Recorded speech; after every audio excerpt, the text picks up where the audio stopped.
오늘은 시편 67편 말씀을 나누겠습니다.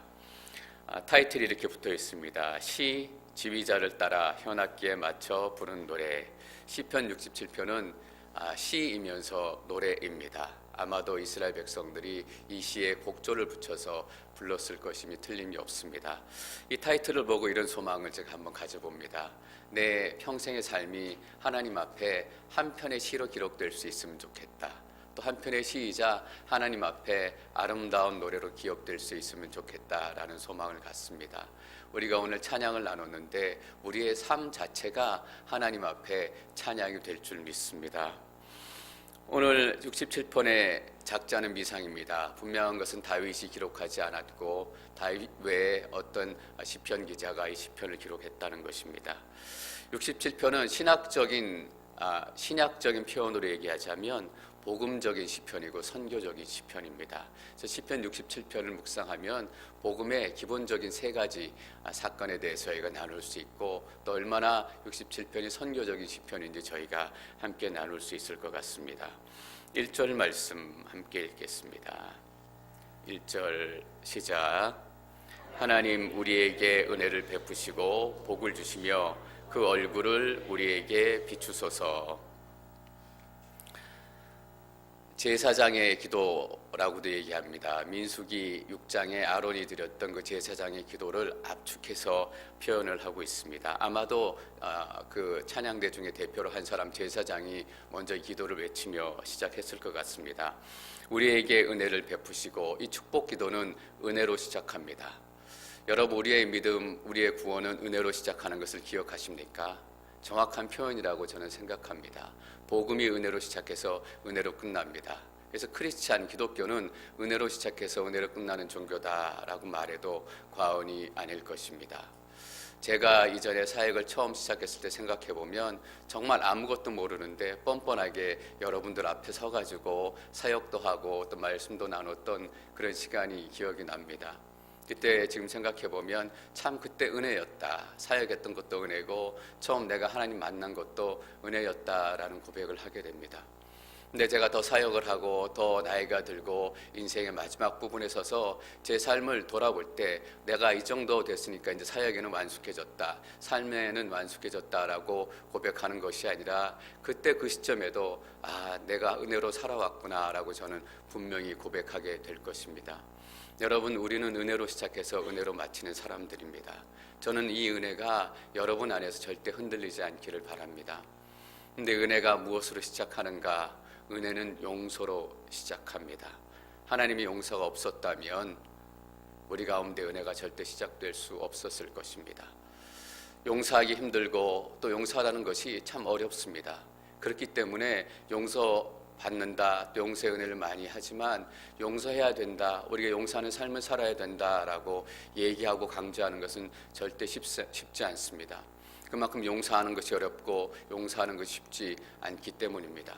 그런데 우리가 하나님의 용서를 경험한 자라면 용서의 능력이 얼마나 큰 것인지 우리가 스스로 의지적으로 기억하고 다시금 회상해야 될 필요가 있습니다. 왜냐하면 용서는 우리의 삶을 바꾸어주고 이 시대의 분노와 이 시대의 문제를 풀어갈 수 있는 것은 정책도 아니고 지혜도 아니고 과학기술 문명도 아닙니다. 제가 오늘 이 말씀 묵상하다가 이 시대의 문제를 풀어갈 수 있는 유일한 길은 용서다라는 것을 깨닫게 됐습니다. 여러분, 남아프리카 공화국에 대해서 얼마나 아시는지 모르겠습니다. 다른 것은 모르지만 우리가 남아프리카 하면 떠오르는 게 있습니다. 인종차별입니다. 아파르트헤이트. 이 아파르트헤이트라는 인종차별 정책을 공식적으로 남아프리카 공화국의 법으로 제정했습니다. 아파르트헤이트는 인종차별을 법제화하는 것입니다. 사는 구역도 다르게 구별하고 백인들과 소수의 백인들과 대부분의 흑인들, 유색인종들의 사는 곳을 구별하고 또 타는 버스도 구별하고 밥 먹는 것도 구별하고 학교도 구별하고 그 사이 백인들과 흑인들을 구별해서 따로 살게 하는 것입니다. 그것뿐만 아니라 투표권도 소수인 백인에게만 주는 거예요. 흑인들이 같이 투표에 참여하면 다수의 흑인들이 정책을 바꿀 수 있기 때문에 소수의 백인들만 투표권을 갖고 권리를 누리기 위해서 나머지 많은 흑인들은 스테이터스가 외국인처럼 그렇게 만들어져 있어요. 그러니까 외국인처럼 일시적으로 거주하는 사람들이기 때문에 법적으로 나라에 대한 권리도 없고 재산에 대한 권리도 없는 거예요. 당연히 외국인 투표할 수도 없잖아요. 그것이 법적으로 정해져 있는 것이 아파르트헤이트였습니다. 그것이 거의 100년 가까이 지속되어 왔었는데 여러분 잘 아시는 만델라 대통령이 1994년에 백인 지도자들과 협상을 벌여가지고 드디어 아파르트헤이트를 끝내고 이제 백인과 흑인이 공평하게 살 수 있는 그런 시간이 시작이 됐습니다. 여러분 한번 생각해 보십시오. 그동안 핍박을 당하고 어려움을 당하고 착취를 당했던 그 대다수의 흑인들이 이제 법이 다 풀려졌으면 어떻게 했겠어요? 가서 백인들에게 복수하고 빼앗겼던 것들을 다시 빼앗아 오고 다시 내란이 일어나고 내전이 일어나지 않겠어요? 근데 놀라운 일이 남아공에 일어난 거예요. 지금도 아프리카의 주요 고통 원인 중에 하나는 내전이에요. 거의 15개, 20개 가까운 나라들이 크고 작은 나라에 그 아프리카 나라에서 내전이 일어나고 있어서 어린아이들이 죽고 기근의 주요 원인이잖아요. 근데 그렇게 어려운 시간을 보내고 당연히 내전과 폭동이 일어났어야 될 남아공에 내전이 일어나지 않은 거예요. 왜 그랬을까? 그 아파르테이트 정책이 폐지가 되고 만델라하고 지도자들이 치유와 화해 인권위원회를 만드는 거예요. 그래서 그 인권위원회를 통해서 그 사후처리를 해가는데 사람들이 고민하기 시작했어요. 이 진실과 화해위원회 위원장이 데스몬드 투투라는 성공의 교수님이셨어요. 어떻게 하면 뒤의 일들을 마무리하고 폭력과 내전과 피 흘림이 다시 발생하지 않을 수 있을까? 저는 이 신부님이 분명히 하나님 앞에 기도했을 거라고 믿어요. 그래서 어떤 정책을 폈냐하면 이런 정책을 핀 거예요. 문제 해결책으로 내려온 게 이거예요. 자기의 죄를 완전히 고백하고 완전히 털어놓는다면 아무리 잔혹한 죄를 지었던 백일지라도 다 용서받을 수 있다라는 성명서를 낸 거예요.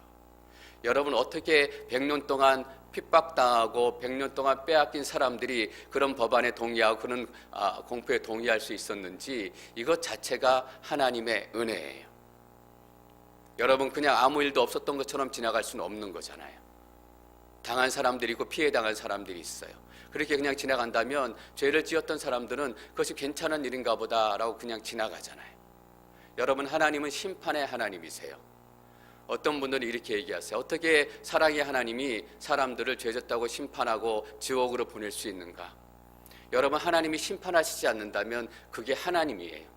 어떤 분은 이렇게 질문해요. 심판하지 않고 이 세상의 악을 보십시오. 이 세상의 불의를 보십시오. 이 세상의 악과 불의와 이 세상의 더러움들을 심판하지 않고 그냥 내버려 두는 하나님이라면 그게 진짜 하나님이에요. 그렇게 묻는 분이 계세요. 저는 그 질문이 너무 정당하다고 생각해요. 정말 공의의 하나님이라면 이 세상의 불의를 심판해야 되고 이 세상의 악한 자들 심판해야 되는 게 맞아요. 그래서 하나님께서는 마지막 때 기다리시다가 불의한 자들, 악한 자들을 심판하셔서 지옥으로 가게 그냥 내비두시는 거예요. 저는 그게 진짜 하나님됨의 모습이라고 생각을 해요. 근데 남아공이 그런 일들을 그냥 보낼 수는 없는 거잖아요. 그래서 아무리 큰 죄를 지은 사람이라도 나와서 내가 이렇게 큰 죄를 지었습니다. 용서해 주십시오라고 사람들 앞에 고백하고 용서를 구하면 어떤 죄든 간에 다 용서를 받았다라는 거예요. 이 한 가지 공표 때문에 복수도 없고 피비린내도 없었다라는 거예요. 그래서 지금 남아공이 아프리카에서 최일 강국이 됐어요. 무엇 때문이었어요? 용서 때문이었어요. 용서가 한 나라를 바꾼 거예요. 용서가 한 국가를 바꾸고 100년에 걸친 백인들과 흑인들 간의 반감을 다 무너뜨린 거예요. 여러분 한 나라가 용서에 의해서 이렇게 바뀔 수 있다면 우리 인생은 어떨까? 우리 교회는 어떨까? 우리가 우리의 죄를 사하여 준 것 같이 하나님 우리의 죄를 사하여 주옵소서. 왜 우리가 우리에게 죄진 자를 사하여 주는 것이 먼저 나올까? 복음은 분명히 하나님께서 우리를 용서하신 것이 먼저인데 왜 주기도문에서는 우리가 우리에게 죄진 자를 용서해 주는 것을 먼저 고백해야 할까? 하나님께서는 우리가 용서의 능력을 누리기를 진짜 원하시는 거예요.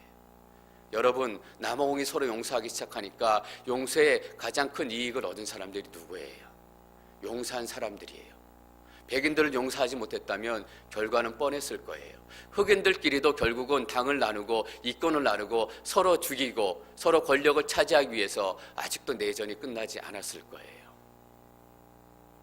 여러분, 그래서 은혜가 중요하고 은혜가 모든 문제의 답이 되는 거예요. 우리 삶의 많은 문제들의 정답이 바로 여기에 있습니다. 용서가 시작될 수 있다면 우리 힘으로 용서할 수 없는 부분들이 많아요. 그래서 이것조차 우리가 저는 은혜를 구해야 된다라고 믿어요. 하나님, 참 용서하기 힘들어요. 제 힘으로 용서하기 어려워요. 제가 더 큰 예수 그리스도의 은혜를 경험했으면 좋겠습니다. 더 십자가의 사랑을 경험했으면 좋겠습니다.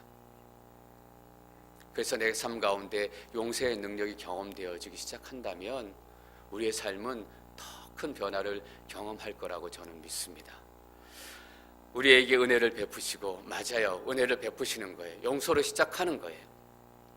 복을 주시며 은혜로부터 복이 시작되는 거잖아요. 용서로부터 복이 시작되는 거잖아요. 복이 뭐예요? 하나님께서 우리의 삶에 필요한 것들을 채워주시고 우리와 함께 하신다라는 것이 복이잖아요. 그래서 하나님께서 함께하는 것이 얼마나 좋은 것인지 은혜 가운데 깨달아가기 시작해요. 하나님을 더 깊이 경험하고 싶다, 24시간 내내 하나님의 임재를 함께 누리고 싶다라는 소망이 더 커져가요. 그러니까 결국은 이렇게 기도하게 되잖아요. 그 얼굴을 우리에게 비추소서. 하나님과 더 가까이 있고 싶습니다. 하나님의 임재를 더 가까이 누리고 싶습니다. 하나님의 얼굴빛을 내 얼굴에 비추옵소서. 어떤 의미예요? 얼굴과 얼굴을 맞대는 것처럼, 우리가 영으로 만나지만 육체로 만나는 것처럼, 얼굴과 얼굴을 맞대고 만나는 것처럼 그렇게 친밀하고 가깝게 제가 하나님을 경험하고 싶습니다라는 거예요. 여러분, 은혜로부터 이게 시작이 돼요. 이재원 목사님께서도 그리스도를 통해서 우리에게 임하는 은혜에 대해서 좀 말씀을 계속 나누고 계세요. 이것이 복음이에요. 얼굴을 우리에게 비추셔서 하나님의 얼굴빛이 우리에게 비춰지면 어때요? 하나님의 얼굴빛이 우리의 얼굴을 통해서 반사가 돼요. 예수님께서 제자들에게 뭐라고 말씀하셨는지 기억하세요? 너희는 세상의 빛이 되어야 한다라고 말씀하신 거예요. 어떤 의미일까요? 내가 막 노력해서 빛을 내야 된다, 반짝반짝 갈고 닦아서 빛을 내야 된다, 이런 의미가 아니에요. 하나님의 얼굴빛이 내 삶 가운데 비추어지기 시작하면 내 삶을 통해서 자연스럽게 하나님의 영광과 얼굴이 드러나게 되는 거예요. 억지로 하라는 말이 아니에요. 자연스럽게 빛이 드러나게 돼 있는 거예요. 예수님께 제자들에게 너희는 세상의 빛이라 라고 말씀하신 이후에 마태복음 5장 16절에서 이렇게 얘기하세요. 이와 같이 너희도 너희 빛을 사람들에게 비추어라. 하나님의 빛을 사람들에게 비추라라는 거예요. 너희가 사람들의 빛을 비추는 것이 구체적으로 말하자면 뭐냐? 이와 같이 너희도 너희 빛을 사람들에게 비추라. 그래서 그들이 너희 선한 행실을 보고 하늘에 계신 아버지께 영광을 돌리게 하라.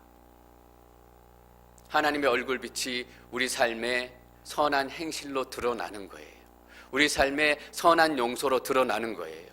우리의 삶의 선한 나눔으로 드러나는 거예요. 선한 행실이 우리를 구원하지 않아요. 그러나 은혜를 구원받은 사람은 그 삶을 통해서 예수 그리스도의 얼굴빛이 드러나기 때문에 선한 행실이 이 땅 가운데 드러나게 된다라는 거예요. 그것을 보고 사람들이 뭐라고 해요? 하나님의 영광의 이름을 올려드린다라고 얘기하는 거잖아요. 저는 크리스찬들을 통해서 이 예수 그리스도의 빛, 하나님의 얼굴빛이 세상 가운데 가장 가득히 드러나기를 소망합니다. 근데 마음 아픈 것은 그렇지 못하다는 사실이에요. 오늘 미국 한 주에서 상원 의원 선거가 있었어요. 공석이 생겨서 보궐선거가 있었는데 그중에 한 후보가 지금부터 한 20년 정도 전에 30대에 어떤 일을 했냐 하면 10대 여자애들을 성추행하고 10대 여자애들과 데이트를 한 거예요. 한 명도 아니고 여러 명이에요. 그래가지고 그게 드러난 거예요. 주일날 말씀드렸던 것처럼 그 미투 운동 때문에 정치인들의 스캔들이 자꾸 드러나요. 그래서 한 사람이 그걸 얘기하니까 그 정치인에게 성추행을 당했던, 또 지금 우리말로 하면 뭐라 그러죠? 이게 나이 많은 사람하고 나이 어린 학생하고 데이트하는 거, 예, 원조 교제. 그거를 한 거예요, 여러 명아. 그러니까 그 사람, 그 여자들이 자꾸 다 이렇게 기사들을 올리는 거예요. 근데 문제는 뭐냐 하면 그 의원이 크리스찬이고 그런 스캔들이 드러나면에도 사퇴하지 않는다라는 거예요. 어떤 창피한 일까지 일어났냐 하면 그 정치인을 변호하는 변호사가 이런 얘기까지 했어요. 성경에 보면 요셉과 마리아가 나오는데 요셉도 나이 어린 마리아와 결혼했다라는 거예요. 그러니까 10대와 데이트하고 이런 거 해도 성경적이고 괜찮다라는 거예요.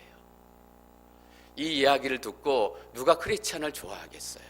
이 이야기를 듣고 누가 크리스찬으로 살아가고 싶겠어요? 아니나 다를까 떨어졌어요.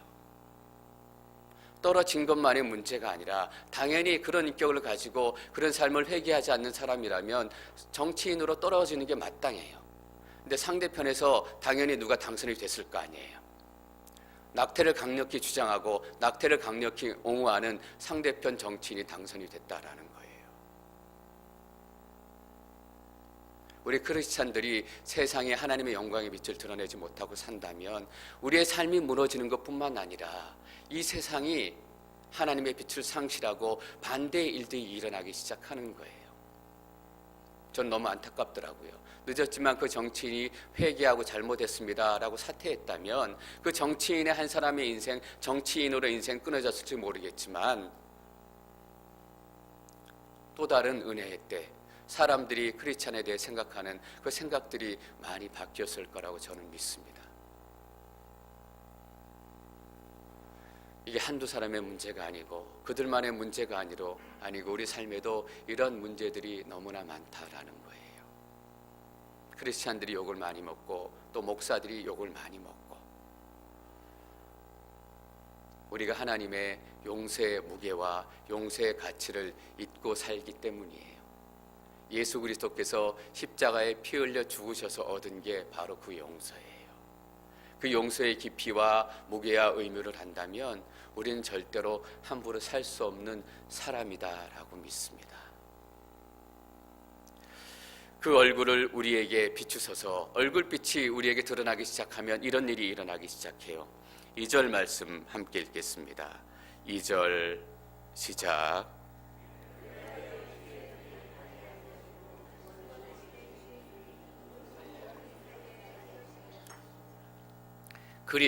그리하여라라는 말은 뭐예요? 우리를 통해서 주의 얼굴빛, 하나님의 얼굴빛이 세상 가운데 드러나기 시작하면 주의 길이 땅에 알려지기 시작한대요. 뭐가 알려져요? 주의 길이 알려진다라는 거예요.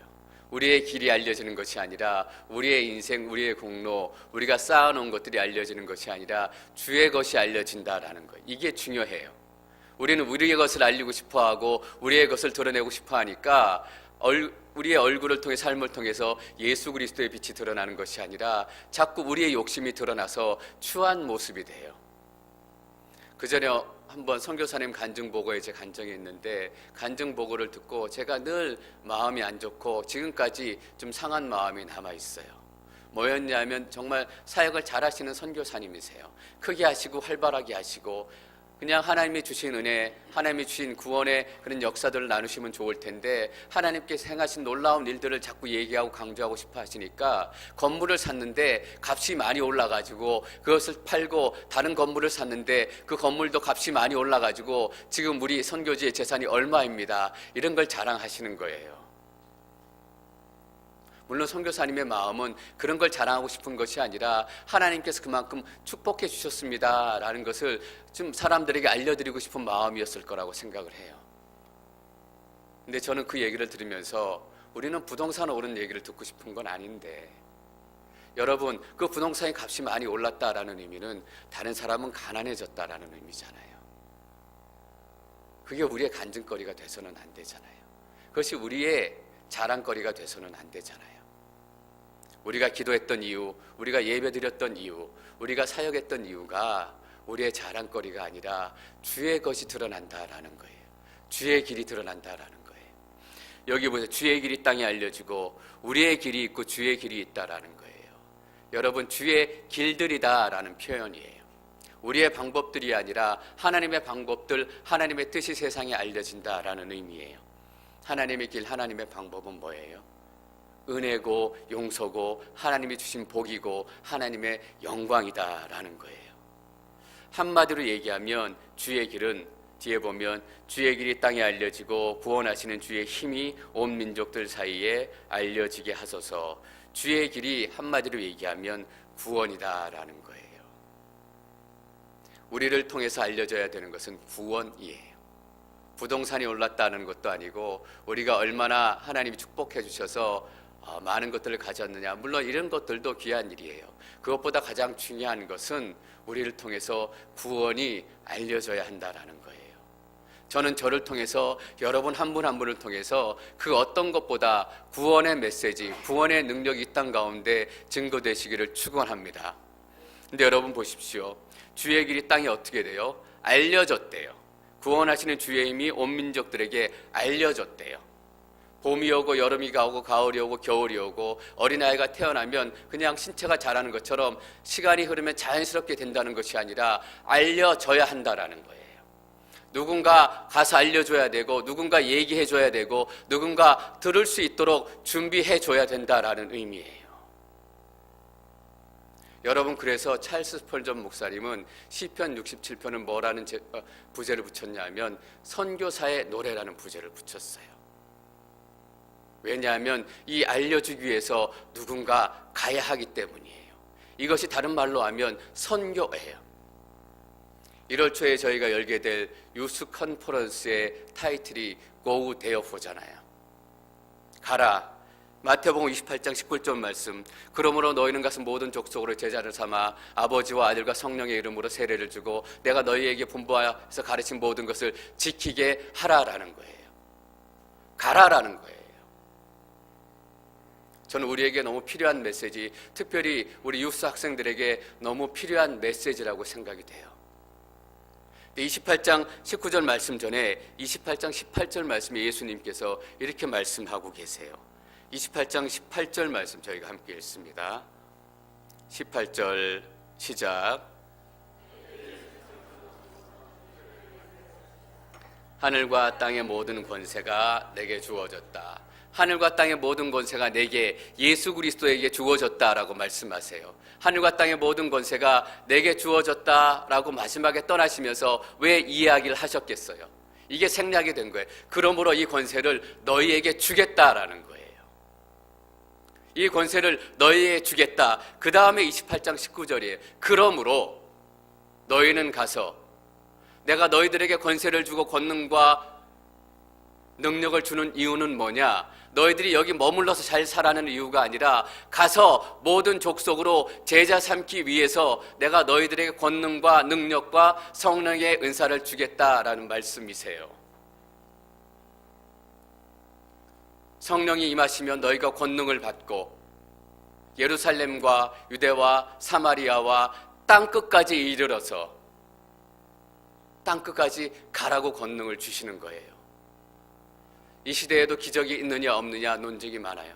그러나 분명한 것은 선교지에 가면 성경에서 보았던 기적들이 그대로 일어나고 있다는 사실이에요. 다리를 절던 사람들이 선교사님의 기도에 의해서 일어나고, 듣지 못했던 사람들이 회복되어지고, 제가 어떤 선교사님의 간증을 드리니까 에이즈 걸렸던 두 사람이 선교사님의 기도로 그 자리에서 회복됐다라는 간증도 들었어요. 여러분, 왜 기적이 일어날까? 권능이 임했기 때문이에요. 왜 권능이 임하고 기적이 일어날까? 선교지는 간 사람들이 있는 곳이에요. 선교사는 뭐예요? 나는 하나님께서 파송한 인생입니다. 여기는 하나님께서 보내신 자리입니다 라고 생각하고 go! 했던 사람이 그 자리에 있기 때문에 권능이 나타나는 거예요. 왜 내 삶의 능력이 나타나지 않을까? 왜 우리 살아가는 일상생활의 삶의 능력이 나타나지 않을까? 그냥 산다라고 생각하기 때문이에요. 하나님께서 너를 선교사로 거기에 go 보냈다라고 생각한다면, 그래서 오직 그 한 가지 목표만을 가지고 살아간다면, 저는 동일한 기적의 역사가 선교지에서뿐만 아니라 앵커리지 온누리 교회에서도 나타날 수 있다라고 믿게 됐어요. 왜 기도하면 기적이 나타나지 않을까? go 이 말을 우리가 잊었기 때문이에요. 그냥 내가 믿으면서 잘 살지, 여러분, 우리가 여기가 선교지로 믿고 산다면, 우리가 만나는 사람들이 선교지에 그 선교할 대상으로 생각하고 기도하고 살아간다면 저는 똑같은 선교의 역사가 나타나리라고 믿습니다.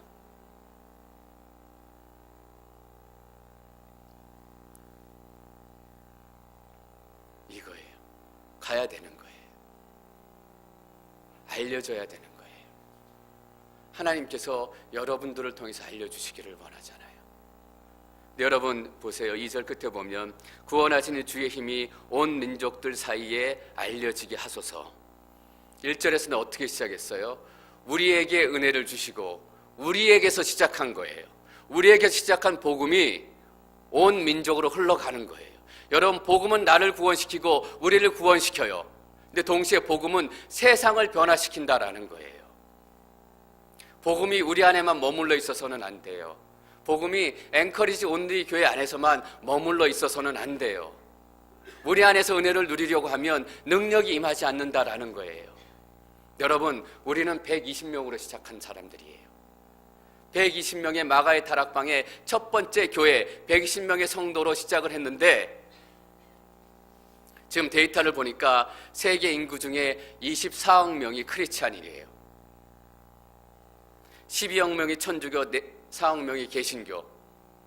물론 이 중에 본어게인 크리스찬, 거듭난 크리스찬은 이보다 훨씬 적을 거예요.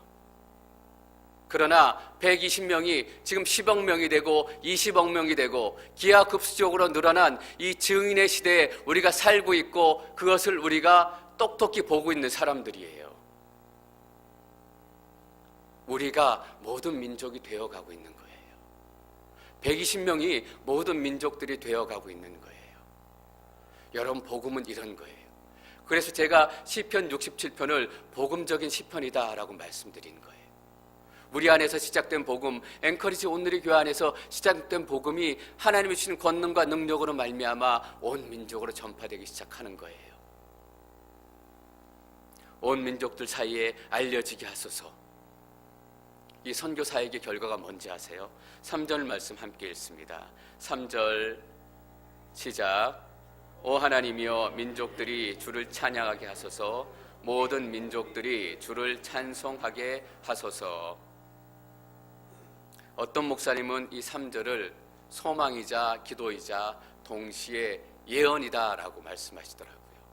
딱 맞아요. 이것은 이 시편 기자의 기도예요. 오 하나님, 모든 민족들이 주를 찬양하게 하십시오. 모든 족속들이 하나님을 예배하게 해주십시오 라는 탄원이자 기도자 소망이에요. 그러나 동시에 이게 하나님의 계획이고 하나님의 계획에 대한 예언의 선포의 말씀이에요. 하나님께서 이것을 이루어 주겠다라는 거예요. 여러분, 이것이 하나님께서 원하시는 기도, 성경적인 기도예요. 우리가 하나님의 계획을 우리의 입술로 기도를 통해 선포하는 거예요. 하늘의 계획이 이 땅 가운데 이루어질 수 있도록 우리가 기도하는 거예요.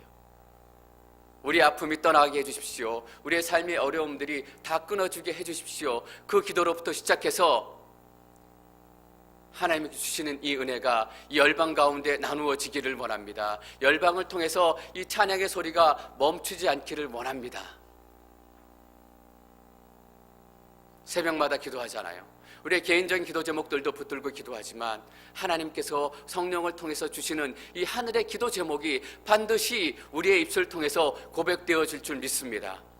저는 기도할 때마다 하나님, 제 마음으로 기도하지 않게 하시고 제 머리로 기도하지 않게 도와주시고 성령 안에서 제가 기도하고 싶습니다. 하늘의 기도 제목을 가지고 기도하고 싶습니다. 이루어지는 거예요. 그 기도 제목은.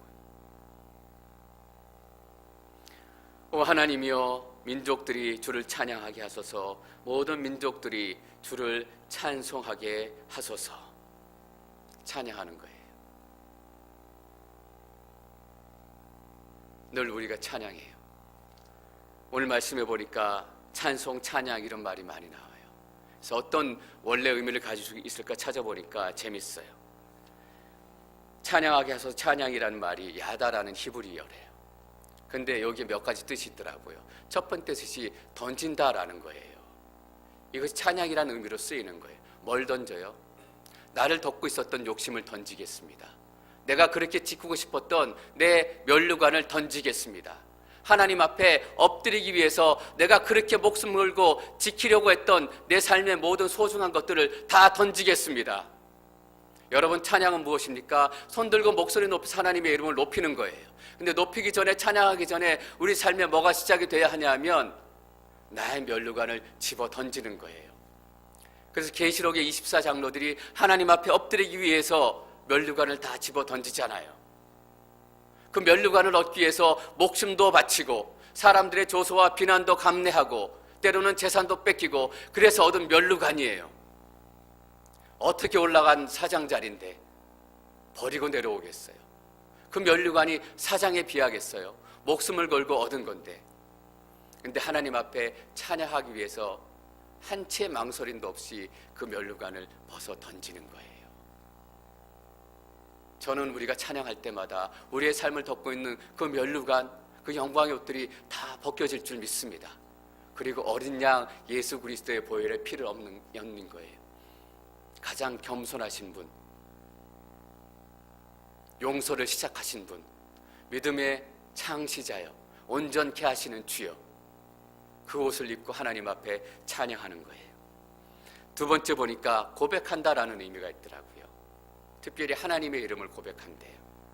찬양은 뭐냐면 늘 우리가 불평을 고백하고 욕심을 고백하고 다른 사람을 험담하고 그렇게 살았던 입술이잖아요. 내 인생 왜 그것밖에 안 되지? 입만 열면 우리는 그런 얘기잖아요. 그런데 그런 고백을 드리던 입술이 하나님의 이름을 고백하기 시작하는 거예요. 그게 찬양이에요. 저도 보면 불평이 많아질 때가 있어요.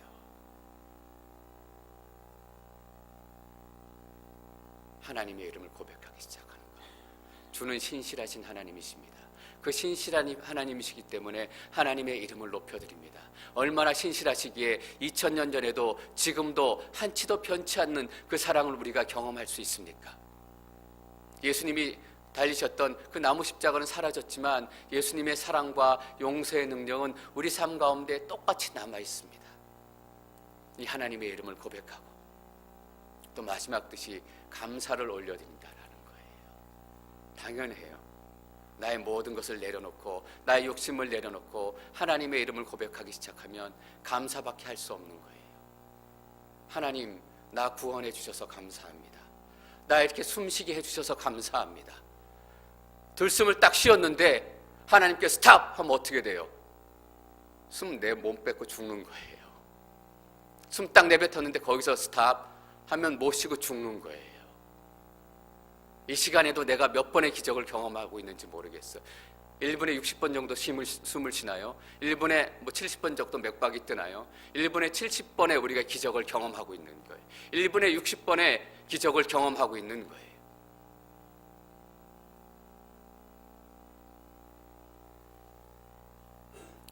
감사와 찬양을 올려드린 거예요. 하나님, 나를 괴롭히는 남편이 있어서 내 믿음이 더 강해지게 하시니 감사합니다.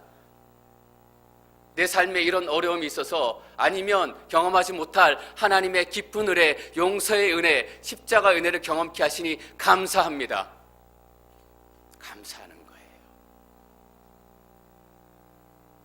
이 감사를 전하기 위해서, 이 고백을 전하기 위해서, 이 던짐을 전하기 위해서 우리는 가야 한다라는 거예요. 여러분, 예수 그리스도가 필요한 사람들이 너무 많아요. 하나님의 용서가 필요한 사람들이 너무 많아요. 제 대신 화관이 필요한 사람들이 너무 많고 눈물 대신, 근심 대신 찬송의 옷이 필요한 사람들이 너무나 많다라는 거예요. 우리가 그 찬송의 옷을 들고 가야 돼요. 그 화관을 들고 가야 되는 거예요. 근데 우리 힘으로 안 되니까 예수님께서 하늘과 땅의 권세를 다 내게 주셨다. 이 권세를 너희에게 주겠다라고 약속하시는 거예요. 전 예수 그리스도의 놀라운 권세와 능력이 여러분 삶 가운데 동일하게 임하시기를 축원합니다. 왜? 가서 전하기 위해서. 4절 말씀 읽겠습니다. 4절 시작.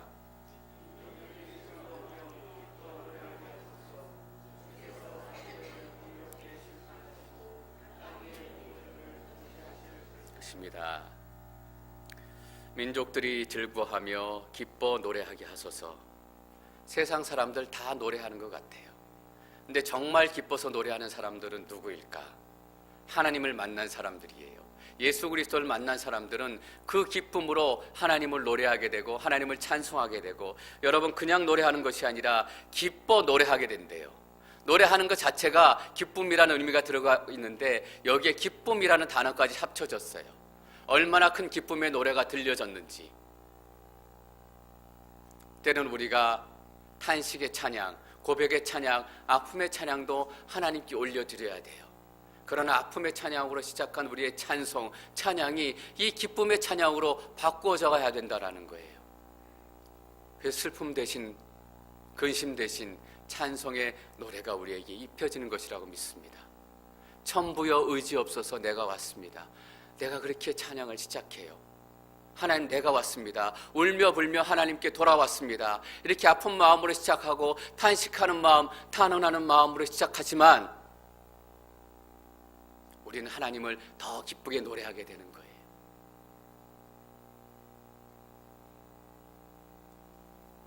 민족들이 즐거워하며 기뻐 노래하게 하소서. 구체적으로 즐겁고 기쁘게 노래하는 이유를 얘기해요. 왜냐하면 주께서 사람들을 공의로 심판하시고 땅의 민족들을 통치하실 것이기 때문입니다.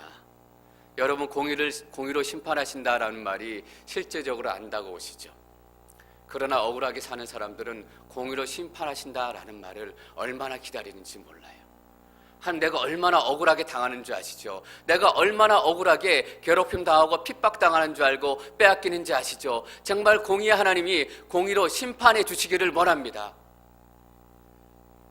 그래서 계시록 6장 10절에서 저희가 봤잖아요. 제단 안에 죽은 영혼들이 하나님, 언제까지 이 땅의 사람들을 심판하실 것이며 언제까지 우리의 핏값을 갚아주시지 않겠습니까?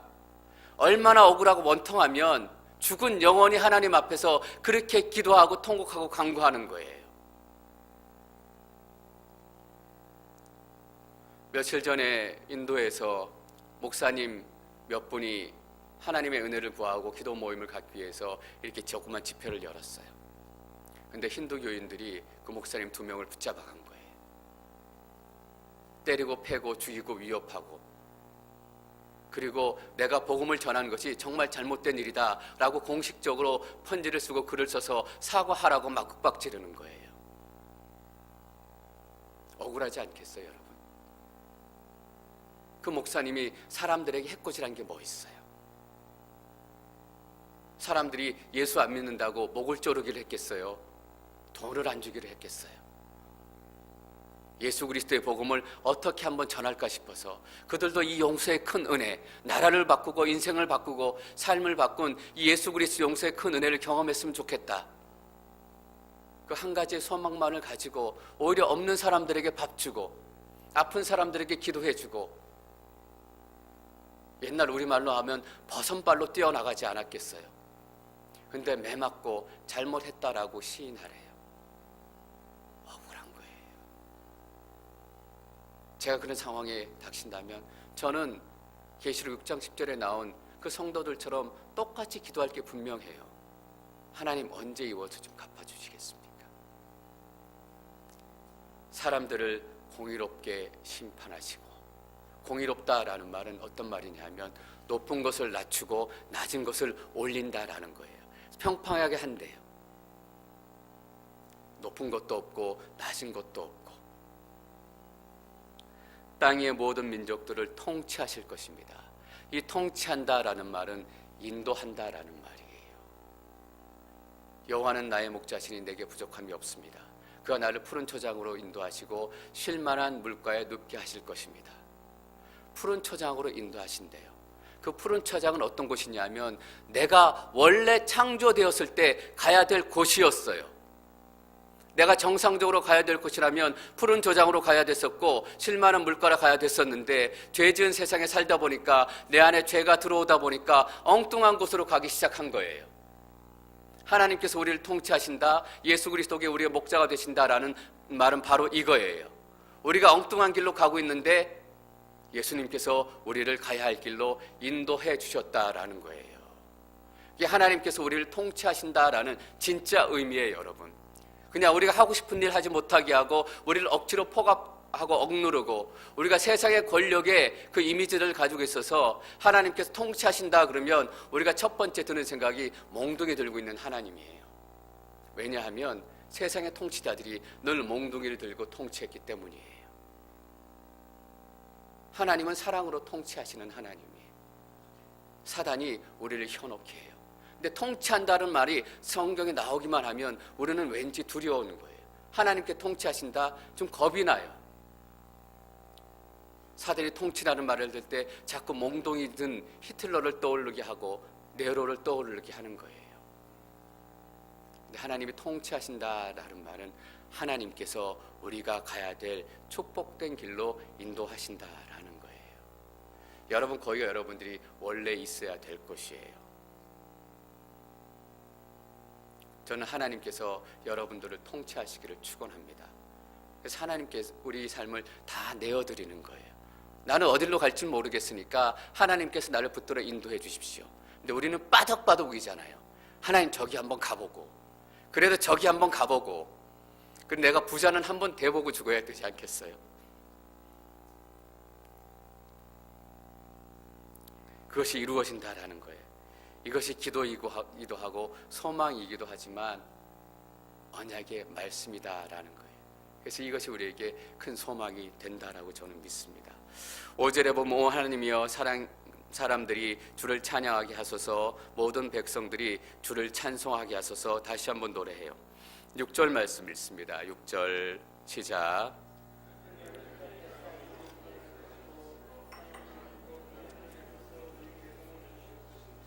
그러면 이 땅에 수확물들이 불어날 것이고, 단순히 수확이 많아질 거다 그런 의미가 아니라 아담과 하와가 에덴 동산에서 죄 지은 이후에 하나님께서 이렇게 말씀하세요.